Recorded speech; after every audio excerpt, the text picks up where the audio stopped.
So on this one, we've got this negative sign right there at the beginning. I would just divide by -1, you know, and make it the other way. So if I divide everything by -1 on both sides, I get x squared minus 2x minus 1 is less than or equal to 0. I'd have to use the rule that if I'm dividing both sides by a negative sign and it's an inequality, I have to switch the inequality the other way. Now, this is not going to factor, so now what, Well, I'm going to use the quadratic formula. So let's pull out the quadratic formula.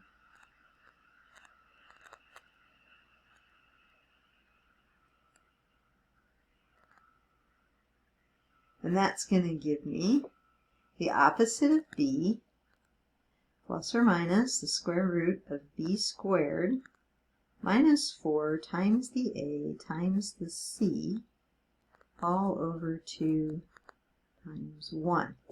Okay, then that's going to give me 2 plus or minus the square root of 4 plus 4 over 2. Or 2 plus or minus the square root of 8 over 2. Now, to simplify that, I would write it as 2 plus or minus 4. 8 breaks down into 4 times 2. The square root of 4 is 2 times the square root of 2 all over 2. A lot of 2's there. And then if I factor out a 2 in the numerator, and then those 2's can cancel. So I get 2 places where it equals 0. I get 1 minus the square root of 2 and 1 plus the square root of 2. Now, I don't know what that value is right off the top of my head. So maybe I would take, I'm going to draw a number line here. Maybe I would take a calculator and figure that out. So let's see. What's 1 minus the square root of 2? It's about -0.4. And then what's 1 plus the square root of 2? I'm just doing this on a calculator. It's 2.4. Okay, so approximately, these are approximations. And that will work for us, because what we're going to do is we're going to make our number line 0, and then we're going to think about, well, -0.4. -1 would be over here someplace, and then 2.4 is going to be like, over here someplace. Now, this, I have to find the inequality. Where was it? So I'm using this one right here, and I'm saying x squared minus 2x minus 1, x squared minus, well, you know what? I don't want to write it there. That's going to be in my way. X squared minus 2x minus 1 is less than or equal to 0. Let me make sure I wrote it right. Yep. Okay. So now you might think, well, this is going to be really complicated. It's not going to be as bad as you might think. So it's less than or equal to. So we're going to include these points here. Now, we're not going to use -0.4 and 2.4 when we write the answer. We'll use these values, okay?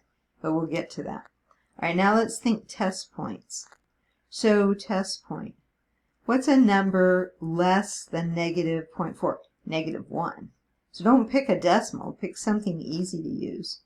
So, -1 squared minus 2 times -1 minus 1, is that less than or equal to 0? Well, you get 1 plus 2 minus 1. No, I don't think that's going to work. No. And then, now we'll pick a number between -0.4 and 2.4. I would pick 0. So if you're plugging that in, you have 0 squared minus 2 times 0 minus 1. Is that less than or equal to 0? Yes, because you're going to get -1 is less than or equal to 0. So yes, that section works. And then finally, I would pick a number larger than 2.4. Maybe I'd pick 3. So I'd have 3 squared minus 2 times 3 minus 1. Is that less than or equal to 0? Well, you get 9 minus 6 minus 1. So you get 2, I think. 3, 9 minus 6 minus 1. Yeah. 2 is not less than or equal to 0, so no, that section doesn't work. So no. Okay, so this is the section we want. It's going to have square brackets. Now, so far, it seems like all our answers have been the in-between section. It isn't always that way, but this time it is. All right, so we're going to not write negative 0.4, but we're going to write the exact value. So 1 minus the square root of 2, comma, to 1 plus the square root of 2, and then we're going to close that off with a bracket. And so that will be the answer for this one. So that one's a little tricky.